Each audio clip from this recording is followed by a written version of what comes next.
직원 여러분 안녕하십니까? 새로운 첫 해의 첫 채플입니다.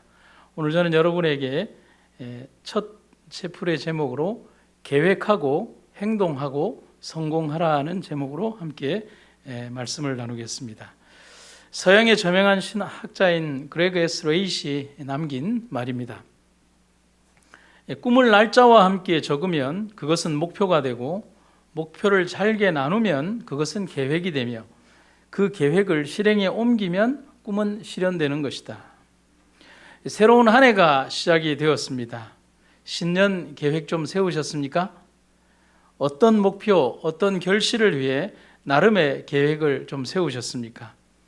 앞으로 다가올 12월 31일에 내가 어떤 모습으로 서 있기를 원하십니까? 목사인 저에게 1년의 가장 중요한 계획은 1년을 어떻게 설교할 것인가 하는 설교 계획입니다. 하지만 지금껏 30년의 세월이 지났지만 그 연초에 세웠던 계획을 마지막까지 잘 완수했다라고 하는 기억은 없는 것 같습니다. 하지만 그래도 참 희한한 것은 어김없이 설교 시간들이 칼날처럼 저에게 다가오지만 그때마다 하나님은 제게 영감을 주시고 설교의 주제와 원고의 글들과 적절한 인용문과 예화들을 기억나거나 또 찾을 수 있게 해주셨습니다. 그렇게 여기에서만 5년, 그러다 보니 대략 합쳐도 600편이 넘는 다양한 설교들을 이곳에서 한 것 같습니다.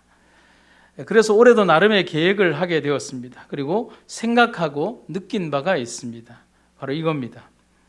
계획은 나에게 방향을 제시하는 것이고 계획이 있어야 행동하게 되고 계획을 성실하게 이행함으로 결실을 얻는다는 사실입니다. 예전에 제가 영남 36에서 교목을 할 때를 떠올리면 상당히 많은 아이들 중에 방황을 아예 안 하거나 혹은 방황의 기간이 아주 짧았던 아이들은 공통점이 있었다는 사실을 제가 발견하게 되었습니다. 그것은 자기 인생에 목표가 있는 아이들은 그렇지 않은 아이들과 전혀 다른 삶을 살았다는 사실입니다. 인생에 목표가 있었던 아이들은 방황을 하지 않거나 그 방황의 기간이 굉장히 짧거나 아니면 방황을 멈추게 되었다는 사실입니다. 제가 가르쳤던 아이 중에 요리를 굉장히 좋아했던 고등학교 2학년 남자아이가 있었습니다. 학교에서는 아예 내놓은 그런 학생이었습니다. 그는 유명한 셰프는 아니지만 작은 식당의 주인이 되는 것이 꿈이었습니다. 요리사였죠. 하지만 부모는 아이의 그런 꿈을 받아들이지 않았습니다. 무슨 요리사냐고 그렇게 했습니다.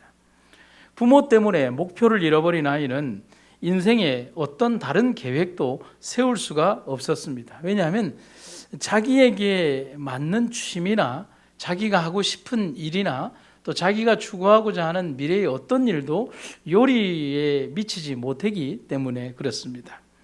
그래서 그 친구가 할 수 있었던 것은 방황이 전부였습니다. 물론 술과 담배도 했습니다. 제 방에 여러 번 끌려오기도 했습니다. 그리고 가출도 했습니다. 그것은 그 아이가 인생의 계획을 포기한 대가로 선택한 자기 학대였습니다. 부모님을 설득했습니다. 그리고 아이의 꿈을 부모의 욕심으로 꺾지 말아달라고 부탁했습니다. 부모님 역시 자신의 의지를 꺾는 것이 얼마나 힘들었겠습니까? 그 아이에게 거는 기대가 있었는데. 하지만 부모님은 그 얘기를 듣고 눈물을 삼키면서 자신들의 욕심을 꺾고 아이의 꿈을 지지했습니다. 그런데 그 후부터 아이가 달라지기 시작했습니다. 퇴학 맞지 않을 정도만 학교를 오던 아이였습니다. 학교에서는 법적으로 약 80 며칠 정도만 출석을 하면 퇴학은 되지 않고 졸업장은 받을 수 있습니다. 그런데 이 아이는 딱 거기에 맞추어서 고등학교 1년 시절을 보냈고 고등학교 2학년도 그렇게 보내고 있었습니다. 그리고 11시 전에는 안 오는 아이였습니다. 그리고 오더라도 일찍 집으로 언제 갔는지 모르는 아이였습니다. 그런데 그 아이가 매일 학교를 왔습니다. 그리고 아침 일찍 왔습니다. 그리고는 학교 수업이 마칠 때까지 공부를 하고 자율학습은 하지 않고 하교를 했습니다. 그것은 그 학생이 일탈나기 위해서가 아니라 자기가 그토록 하고 싶었던 요리 학원을 다니기 위해서 그렇게 했습니다. 영어 공부도 열심히 했습니다. 서양 요리를 배우기 위해서는 그토록 싫어하던 외국어도 재미가 난다고 했습니다. 그렇게 아이는 삶의 목표와 계획이 생기면서 달라지기 시작했고 완전히 달라진 삶으로 고등학교 3학년을 졸업하게 되었습니다. 물론 자기가 원하는 대학에 갔고 말입니다. 거친 행동, 술과 담배 모든 것도 스스로 절제하고 끊을 수 있게 되었습니다. 제가 그 아이를 보면서 느꼈던 것은 그처럼 계획이란 인생에 그렇게 중요한 것입니다. 이사야가 말합니다. 존귀한 자는 존귀한 일을 계획하나니 그는 항상 존귀한 일에 서리라. 계획이 그를 만들고 또 그 계획 속에서 그가 성장하고 열매 맺는다는 사실입니다. 하루에도 계획이 있고 일주일의 계획이 있고 한 달과 1년의 계획이 있고 결혼을 하면서의 계획이 있고 인생 전체를 살아가며 준비하고 실행해야 하며 이루고 성공해야 할 계획이 있습니다. 여러분은 지금 어떤 계획 속에 살고 어떤 도전과 행동을 하고 어떻게 살고 계십니까? 정호성 시인이 쓴 자전적인 글을 하나 읽어드리겠습니다. 목표를 세우지 않은 사람은 목표를 세운 사람들을 위해 일하도록 운명지어져 있습니다. 상당히 의미심장한 말이죠. 다시 한번 읽겠습니다. 목표를 세우지 않은 사람은 목표를 세운 사람들을 위해 일하도록 운명지어져 있습니다. 진정 하고 싶은 일이 있거나 진정 되고 싶은 무엇이 있으면 일단 그 결과를 미리 예측하지 말고 꾸준히 목표를 세우고 노력해 나가는 것이 중요합니다. 목표를 세우면 그 목표를 내가 따라가는 것 같지만 실은 그 목표가 나를 이끕니다. 처음부터 자신의 능력에 맞는 일을 하려고 하기보다는 하고 싶은 일을 꾸준히 해나갈 수 있는 능력을 형성하는 것이 더 중요합니다. 능력이란 가만히 있는데 미리 주어지는 게 아니라 열심히 일하고 노력하는 과정 속에서 형성되는 것입니다. 저는 아직도 고등학생 때 쓴 시를 버리지 않고 있습니다. 서툴기 짝이 없는 시들이지만 부끄럽지는 않습니다. 그런 시를 쓰던 제가 만일 노력하지 않았다면 시를 쓸 수 있는 마음의 능력은 형성되지 않았을 것입니다. 목표를 가질 때 잠재 능력이 일깨워집니다. 저는 시인이 되고 싶다는 목표가 있었기 때문에 시인이 되었습니다. 평생 시를 쓰면서 살겠다는 목표가 있었기 때문에 지금 시를 쓸 수 있습니다. 미국의 작가요 심리학자인 앤서니 라빈스가 이런 얘기를 합니다. 목표를 세우는 것은 모든 성공의 기초다. 그리고 눈에 보이지 않는 것을 눈으로 볼 수 있는 현실로 만드는 첫 번째 단계이다. 사랑하는 직원 여러분, 우리의 나이에 많고 적음, 지금의 현재의 위치가 어디에 있고의 문제가 아니라 우리는 인생이라고 하는 긴 길을 걸어가며 나에 대한 인생의 계획, 또 우리 가족에 대한 인생의 계획, 또 우리 자녀가 가져야 되는 인생의 모든 계획들, 그 모든 플랜들을 건설하고 또 도전하고 또 이루어야 될 책임 속에 있습니다. 인생이 가장 중요한 것은 먼저 계획하는 것입니다.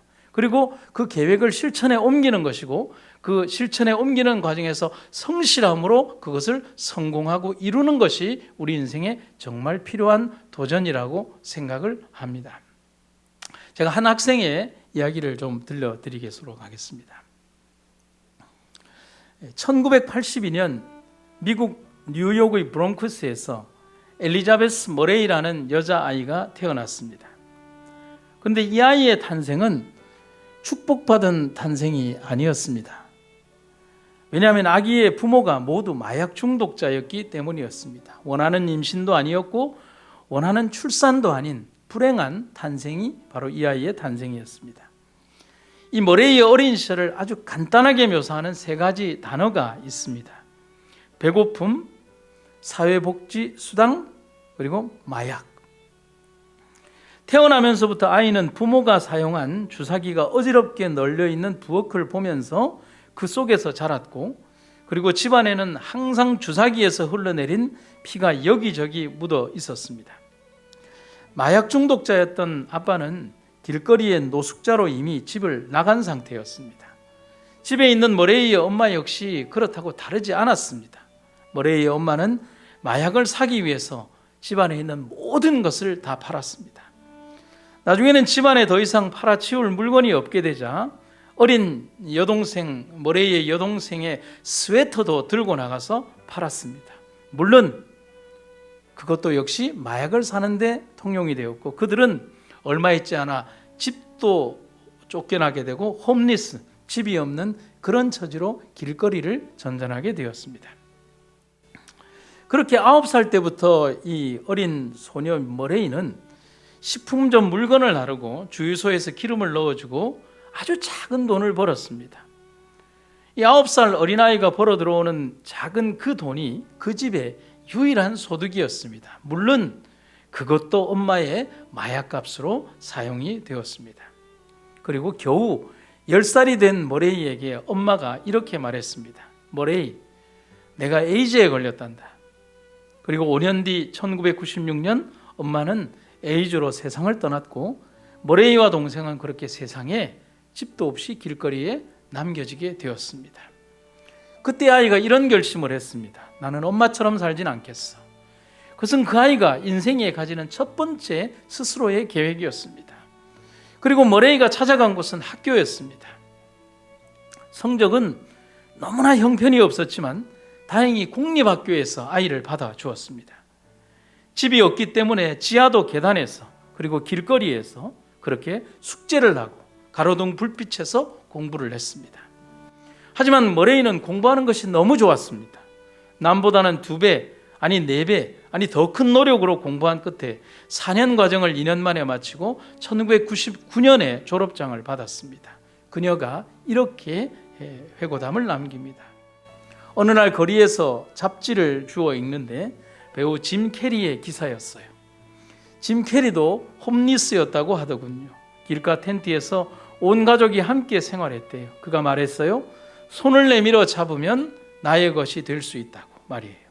그것을 읽고 무엇이든 노력하지 않으면 이룰 수 없다는 점을 배웠어요. 그리고 머레이는 뉴욕타임스를 한 번도 읽어본 적이 없지만 그녀는 이 신문사에 장학금을 신청하는 편지를 보냈습니다.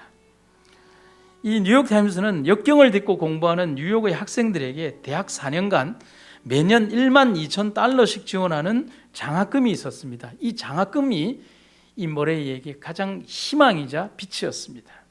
그런데 뉴욕타임스에서 그녀의 이야기는 게재가 되었고, 그녀의 이야기를 읽은 독자들이 20만 달러를 기부하게 되었습니다. 그녀는 더욱 노력을 해서 대학문을 두드렸습니다. 그리고 그 대학이 하버드 대학이었습니다. 그녀가 이렇게 이야기를 합니다. 고등학교 시절 하버드를 방문해 캠퍼스를 둘러보았어요. 내가 진심으로 원한다면 이것이 왜 내 것이 될 수 없겠나? 여기 있는 사람들이 나와 무엇이 다른가라고 속으로 다짐했죠. 그리고 나는 하버드 대학 합격 통지서를 받았습니다. 그녀가 후일에 이런 간증을 했다고 합니다.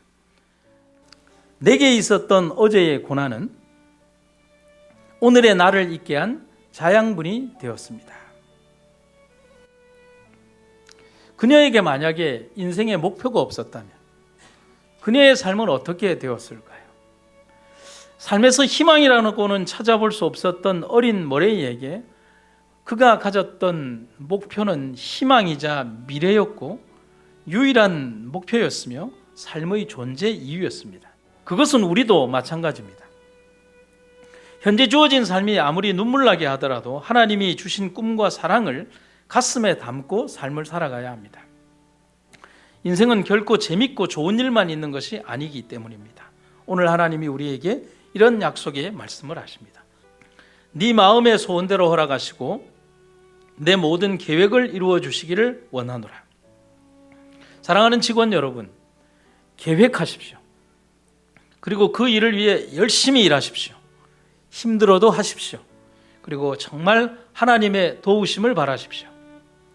하나님이 우리와 함께 그 모든 계획에 함께 하실 것입니다. 그리고 하나님은 분명히 우리 인생을 도와주십니다. 사람이 마음으로 자신의 앞날을 계획하지만 그의 발걸음을 인도하시는 분은 오직 하나님이시다. 우리가 살아가는 인생의 원대한 계획들이 주님 안에서 아름다운 열매와 결실을 맺고 성공하는 여러분과 제가 되기를 간절히 바랍니다. 기도하시겠습니다. 사랑이 극진하신 아버지 하나님, 오늘 우리에게 주어진 인생의 아름다운 새날을 인해 감사드립니다.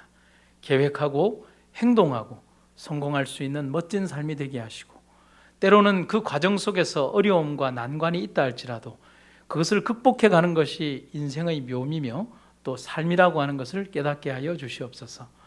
주어진 2021년의 도전과 과제 앞에 결코 주눅들거나 그리고 스스로 위축되지 말고 당당한 모습으로 이 한 해를 경영하고 나아가는 우리가 되게 하여 주시옵소서.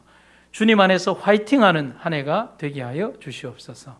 예수님 이름으로 기도드립니다. 아멘.